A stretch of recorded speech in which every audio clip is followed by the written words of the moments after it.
Hello, and thank you for joining us here at Sporties as we're going to discuss today how to configure the CH Fighterstick with Microsoft Flight Simulator 2020. We'll go ahead and get started by heading on over to the controls page, and I'm going to go ahead and plug in the CH Fighterstick into the computer right now. And you'll notice it populates in our options. Now, as I click on this Fighterstick USB profile, you'll notice it's not recognized by the system, so we're going to manually input it. First thing I like to do is go ahead and run a sensitivity test, and you'll notice nothing's populating there. I've gone ahead and mapped out these controls, and I'm going to go ahead and start inputting them for what I would like them to do. I would advise if you want a copy of said map, please go to our product page at sportys.com. So let's go ahead and apply roll control or aileron axes. I'm going to apply this to left axis X. All right, and as I roll the stick to the left and full right, it operates as I would like. Next, let's go ahead and apply pitch or elevator axes, and this is going to be left axis Y. Let's validate it, and as I push full forward and pull full left, all right, elevator reacts as I would like. Next, let's go ahead and apply the throttle, which is the throttle wheel on the left side of the fighter stick, and I'm going to apply throttle 1 axis to left axis Z. Oops, not Z minus, left axis Z. There we go. Let's validate it. And pushing the throttle full forward, full left. Okay, that works just as I'd like.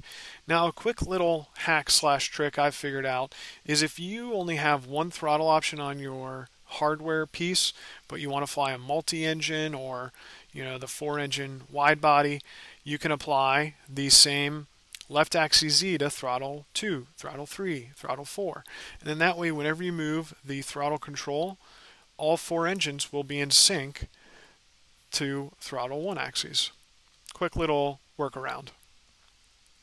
Next, let's go ahead and apply a command that I think is underutilized in this system.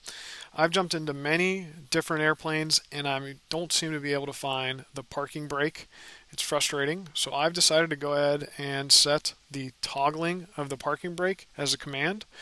I like to set it to button number 4, which is the bottom trigger on the CH Fighterstick. Let's test it. There we go. Okay. And then next, let's go ahead and take care of trim. And I'm going to set trim to the left top hat, if you will, those 3 little hats towards the top of the fighter stick. I like to use the left one for trim.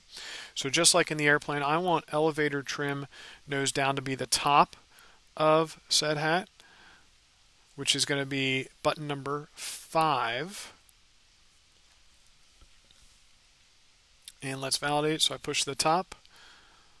Perfect. And then elevator trim nose up is going to be button number 7, or the bottom of this piece. Okay, that works just as I'd like. All right, next, let's go ahead and set flaps.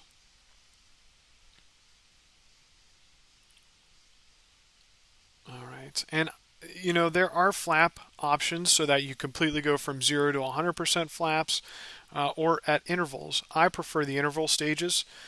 So if I'm in a 172, I can do 10, then 20, then 30 rather than 0 to 30.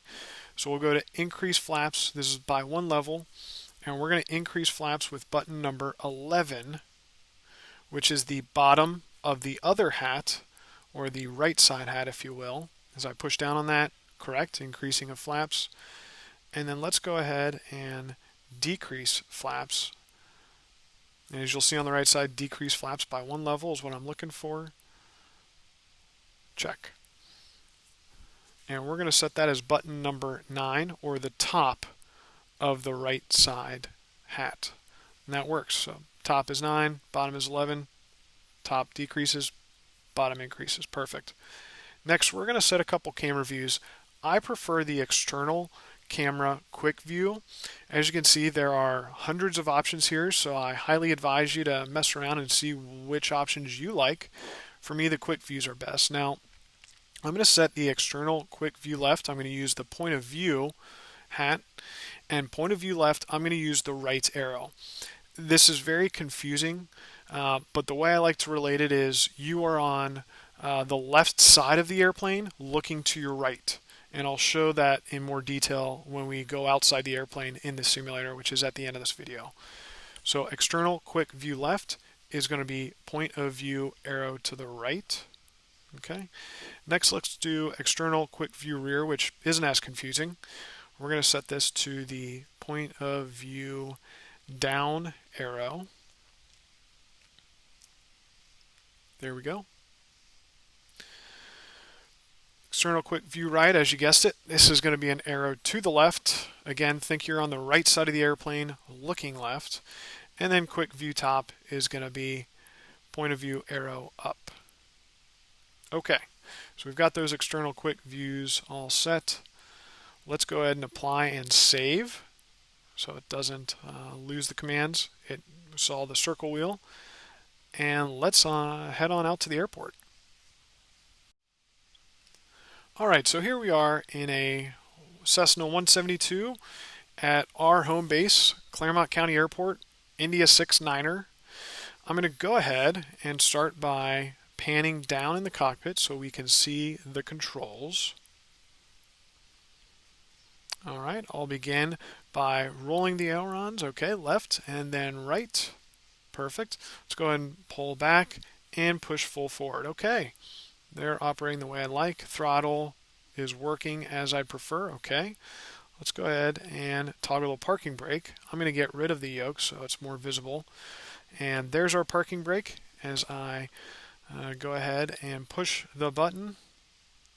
There we go. Parking brake disengages, and then pushing it again re-engages said parking brake. Next, we're going to use trim. If you watch the trim wheel, and it's moving in motion, okay? And then trim nose up. There we go. Alright, so trim wheel is working as I'd like. Flaps. If you look at the little flap indicator, it's in motion. You know what? Let's get rid of the other yoke. There we go. And let's move the flap handle one. Let's go up one more. Okay. So flaps are moving incrementally rather than full or zero, just as I would like. Next, let's go outside the airplane and let's do some quick views. Again, left. I'm going to hit the left button and it'll put us on the right side of the airplane, if you will, over by this wing, looking at it. So let's push that button. There we go. And then let's go ahead and push point of view quick view right, which puts us again on the left side of the airplane looking to the right. There we go. Counterintuitive, but it works out. Let's do rear. Okay. And lastly, quick view up. All right, we can see what we're flying over. So we hope this video was helpful or demystified a little bit about setting up the CH Fighterstick with Microsoft Flight Simulator 2020. We're going to continue to run these videos onto YouTube as we keep producing them and testing hardware. We ask that you'll subscribe to our YouTube page, come back for more videos, and have fun flying. Thanks for your time and have a great day.